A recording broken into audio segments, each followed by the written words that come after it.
Should wrestling have an off-season? The question might make some of you watching scoff at the mere idea of it. Wrestling doesn't stop, that's one of its main attractions, I can hear you say. And you're right, wrestling as a piece of media is entirely unique, and not just for that reason, which to some might be an incredibly enticing aspect of it. But to the performers, it means having to be physically fit and ready 365 days a year, and in an environment where accidents can and do happen, it's not really realistic or feasible to expect wrestlers to be in tip-top shape all the time. Right now, in the wrestling world, we're going through one of the worst runs of injuries I can remember. From promotion to promotion, top stars to enhancement talent, it doesn't matter. Everyone is feeling the injury curse right now. CM Punk, Kenny Omega, Bryan Danielson for AEW, Cody Rhodes, Big E, Bayley for WWE, Tomohiro Ishii, Hiromu Takahashi, Sanada for New Japan. The list goes on.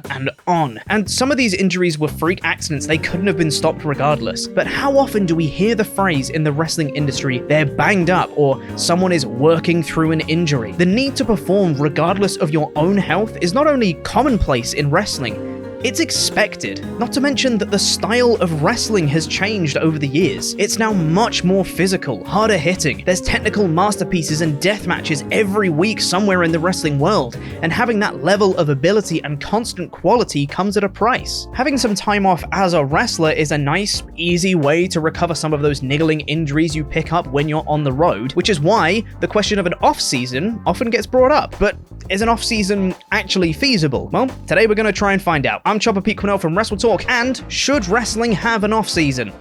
Before we dive in, it would be greatly appreciated if you would consider liking and subscribing to the channel. Both really help us out, and if you're so inclined, if you enjoy this video, make sure to go check out some of our other videos after this one's done. We upload daily wrestling news videos in case you didn't know. First off, let's talk about what we mean when we say an off-season. Does everything just shut down? Everything stops for a couple months and then restarts? Maybe. It could be something as drastic as that, to have a season finale and then pick up again where you want to start a new season, with every wrestler taking that break off. But it could also just be a winding down of shows, so you could have maybe one show a month for your off-season, which would be a special event, but means you don't have to have every wrestler on it and can give others the chance to rest up. An off-season might seem too dramatic to some, and instead maybe the wrestlers should just be cycled in and out, meaning that the shows don't have to stop through the year, but the wrestlers get time to rest and heal up. That seems feasible to me, but there is another reason why you could have such a stark cut-off season finale though, and that's to build hype for the next season. When a new season of a show drops, the excitement for it is at its peak. People talk about it with their friends and it becomes the talking point of a lot of people's lives. Absence makes the heart grow fonder after all, and having that gap to let you miss wrestling makes you want to see it back that much more. Not to mention that with weekly TV from the top American promotions with 2 shows per promotion per week, fans can get burnt out on seeing it every single week, especially if certain wrestlers get overexposed or the same rivalries take up a bunch of TV time every single week. Not that I'm calling out any one promotion about that or anything. And maybe having wrestlers cycled in and out is enough for some fans to create that level of diversity on shows. You miss certain wrestlers so you don't get bored of the wrestlers you are watching, as it's always changing. And that's great. You know, unless you've released over 200 wrestlers in the last couple of years or something. But for some, maybe they need the actual shows to go away for a bit and leave that room for them to miss them. As you may have noticed, I'm saying the word maybe a lot in this video, and that will continue because this is purely speculative. I have no evidence to back anything up. I'm just saying what I think, and maybe you completely disagree with me, which is fine. You're allowed to do that. But for now, go with me. Let's all pretend that we all agree that wrestling should have an off-season, like a proper season finale, start of season premiere structure. How would it actually work? Now, I'm going to focus on WWE in this particular example for a few reasons. One, I think it's an example that the most people watching this video would understand. Two, WWE has house shows consistently throughout the year as well as their weekly TV, and their wrestlers famously don't get much time off, so it seems like a good promotion to hone in on. And three, WWE has the more well-known and established yearly structure, so altering it, like I'm about to do, is way more dramatic and shocking and might make you go, wait, what? No way! And then you'll be shocked and you'll hit the like and subscribe buttons. Yep, that's how it works, right? And before I actually say what I'd do for an off-season, we all know that this won't happen. WWE won't make as much money doing it this way, so they won't do it. But I think, personally, in terms of producing a better quality show and for the safety of the wrestlers, I think this is a significant improvement. So now that we're all on the same page, that we're all in fantasy booking territory, let's get on with it. Wait, does that mean that I'm actually doing a how Pete would book? Let's lean into it. Let's go. So, how would I do a WWE off-season? Let me have a go. Explosions! Yeah!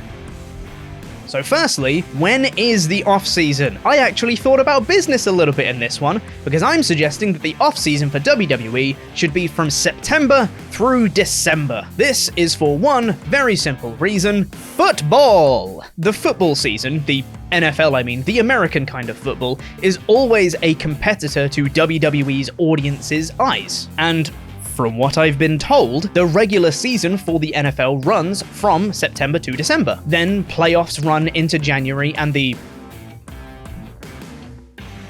Superb Owl is in February, but the main bulk of the season is done by December. This means that WWE's season would run from January to August, avoiding that competition with the NFL pretty much entirely. But what does this season contain? Alright, we've done enough of this. The bit's over. Get rid of the graphics. We're going back to voiceover. Here's how a season would start in my hypothetical WWE off-season world. The draft. Seems obvious, right? It would actually make the draft mean something instead of randomly being in October with the following week's episodes of Raw and SmackDown being called the season premiere despite it being in the middle of a build to a pay-per-view. No, this season starts with a draft. People getting drafted to Raw and SmackDown, and throughout the season, people do not cross over shows. That bit is important. It makes the draft actually meaningful if we get to see who will and who won't get to wrestle this season. The draft gives us an opportunity to kickstart some rivalries right off the bat. People who are upset they weren't drafted sooner, NXT call-ups looking to make a name for themselves, someone who's upset that they weren't drafted to the same brand as their arch rival, someone they have beef with from the previous season, so now they have to take out their anger on somebody else because people don't cross over shows. There's a bunch of options just from the draft. The draft then leads into the Royal Rumble, of course. As it currently is, in January, the Rumble gives brand new viewers tuning in for the first time a chance to see as many wrestlers as possible, pick their favorites, see who they should be caring about, showcase the top talent, and solidify the people who will be going for title shots. And of course, the Rumble always kickstarts feuds as part of it too, so that's a plus. The men's and women's world champions from the previous season, of course, won't be in the Rumble matches, but they'll be having showcase matches elsewhere on the show. Non-title matches, maybe with some exciting NXT talent that didn't get drafted, or I'm not too sold on this idea, but maybe you could do champion versus champion matches just to showcase the champions. Whatever idea you think is better, just insert that idea here. So we've got our men's and women's Rumble winners. We move on to February, and we have a non-gimmick pay-per-view. Pick your favorite name for a pay-per-view here. Rebellion, Fully Loaded, Armageddon, Backlash, Unforgiven.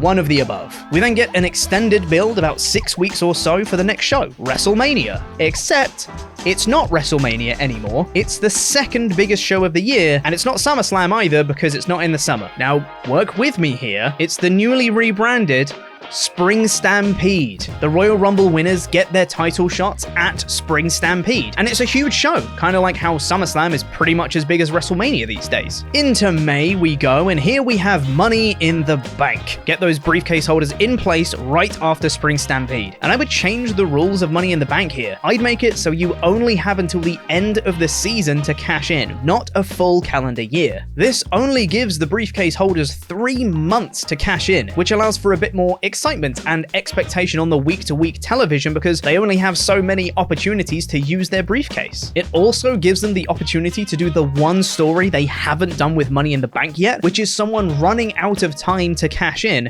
and getting more and more desperate every week, and they keep trying and they keep getting stopped every time. It's the one story they haven't done yet, so maybe this will let them do that. So now we have a Mr. and Ms. Money in the Bank. We go on to June, and Monarchy Anarchy. Yes, Monarchy Anarchy. It's both King of the Ring and Queen of the Ring. The build from Money in the Bank, or even before it, to Monarchy Anarchy, is all about qualifying for it, because the tournaments are really important. Not for a crown or a scepter or that stupid stuff, but because the winner of King of the Ring and Queen of the Ring gets a world title shot at WrestleMania. So we keep the Rumble for Spring Stampede, and we have the tournaments for WrestleMania, and the people who've proven themselves through the season so far are the ones who are going to be eligible to qualify for those tournaments. And then we have another extended build, 6 weeks or so, to lead into the final show of the season, WrestleMania. And of course, this is an actual season finale, where the feuds are blown off, you have crowning moments for champions, all the stuff you'd want and expect from a season finale. And hey, maybe at some point in the show, one of those Money in the Bank winners is still lurking around and cashes in to make for a huge moment. Then we get into the off-season itself from September to December, where I would keep NXT running and have the main roster wrestlers appear once or twice to,